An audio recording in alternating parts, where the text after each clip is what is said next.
Mtazamaji na msikilizaji wa Todd TV, tumefurahi mara tena kuwa pamoja na wewe wakati kama na huu kujifunza neno la Mungu kupitia lesoni ya shule ya Sabato. Tuko kwenye robo ya pili mwaka 2025 inatufunza jinsi ya kuelewa unabii wa Biblia. Na somo la juma hii ya 4 linazungumzia mataifa sehemu ya kwanza. Leo siku ambayo ni Alhamisi, tuzungumzie nuru kwa mataifa, nuru kwa mataifa. Mpendwa mtazamaji na msikilizaji, kuna watu wengi ambao wanaposikia Mungu alikuwa anatumika sana na taifa la Israeli, wanakuta kwamba kwa mtazamo wao wanadhani ya kwamba Mungu alichukia mataifa zingine. Na wanapoona leo anaendelea kutumika na kanisa, wanadhani ya kwamba Mungu anachukia watu wengine. Lakini lengo la Mungu ni nini? Kuchagua kwanza Israeli. Na lengo la Mungu ni nini? Kwanza kuchagua kanisa. Nitakusihi kusoma pamoja nami vifungu hivi ambavyo viko hapa chini. Vifungu vifuatavyo vinatufundisha nini kuhusu jukumu ambalo Mungu analikusudia kwa watu wake katika ulimwengu huu, na tunawezaje kutumia kanuni hizi kwetu wenyewe. Basi ikiwa utasoma kwa uaminifu, karibuni kwenye somo.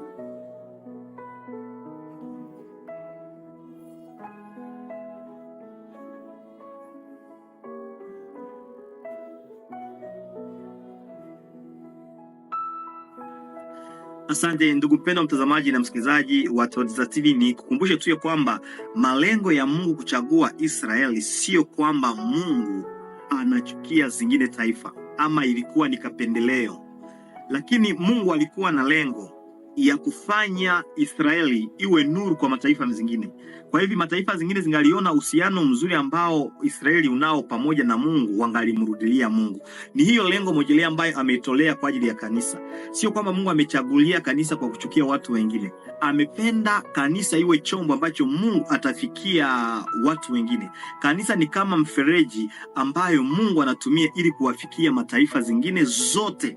Kwa sababu neno la Mungu ni lazima liwafikie watu wa kila aina, kila lugha, kila jamaa na kila rangi bila ubaguzi wowote. Ndio maana kwenye Isaya 42:6 neno la Mungu linasema, mimi Bwana nimekuita kwa haki, nitakushika mkono wako, nitakulinda na kukufanya uwe agano kwa watu na nuru ya mataifa. Sasa utajiuliza, Israeli ingewezaje kuwa nuru kwa mataifa yote? Jibu ni kwenye Isaya 42:6. Na utajiuliza, kanisa pia lingewezaje kuwa nuru ya ulimwengu kulingana na Mathayo 5:14? Tunaweza na tunapaswa kuwa nuru kwa mataifa yote kupitia utii wetu kwa Mungu. Mara Israeli ingaliendelea kumtii Mungu kuwa Bwana mkombozi wa maisha yao na kumfanya kuwa mfalme wa pekee anayewaongoza. Kwa kutii huko kungalifanya wengine wote watambue ya kwamba hakika taifa hili linaongozwa na Mungu. Ukisoma kwenye Kumbukumbu la Torati 4:6, Mathayo 5:16. Na jambo lingine, tungalionyesha utii wetu kwa Mungu ama tungalikuwa nuru ya mataifa mengine yote mara tunapotangaza ujio wa Yesu mara ya pili. Kanisa ina kazi ya kuwatangazia watu ujio wa Yesu mara ya pili. Kwa hivyo hiyo inaweza kutufanya tuwe nuru na watu watambue na waje kwetu. Ukisoma kwenye Ufunuo 14, hapo kunapokuwa ujumbe wa malaika watatu, tuwatangazie watu ya kwamba Babeli imeanguka tayari na tumwabudu Mungu wa kweli. Hiyo ni mojawapo wa jukumu za kanisa, kuwatangazia watu wa kila taifa, kila lugha na jamaa, sio ubaguzi. Ikiwa umefeli ama nimeshindwa kutii Mungu, ninashindwa pia kuandaa watu kwa ujio wa Yesu mara ya pili, nimeshindwa kwa lengo ambalo Mungu amenitia mimi kama mwanamemba wa kanisa.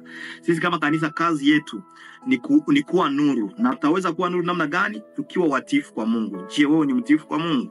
Jambo la pili, tunapoonyesha suluhisho la dhambi na kutangaza pia ujio wa Yesu mara ya pili, tunaonyesha kwamba baada ya kufanya dhambi Yesu amekuja kufa kwa ajili yetu, na kwamba tuna matumaini ya kwamba Yesu amekufa kwa ajili yetu. Ukweli wa historia wa watu wa Mungu umekuwa ule wa watu ambao wameshindwa kukamilisha kazi ambayo Mungu alikuwa amewawekea. Ni jambo la kutisha kanisa leo linaposhindwa kwa jukumu ambalo Mungu alilitolea. Wanashindwa kuwa nuru na wamekuwa ndiyo giza. Badala ya kufanya watu wa mataifa waige kwao, ni wao ndio wameanza kuiga kwa mataifa. ole.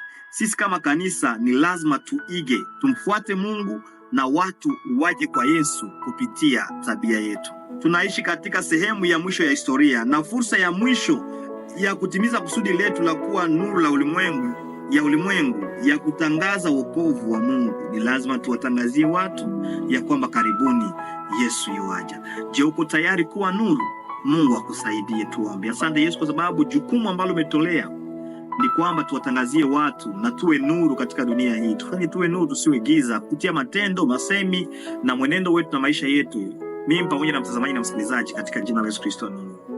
Ndugu yangu, usikose kusubscribe, kulike na kushare kwa watu wengine, na uelewe kwamba jukumu letu sisi kama wachaguliwa ni kuwaalika watu kwa Yesu.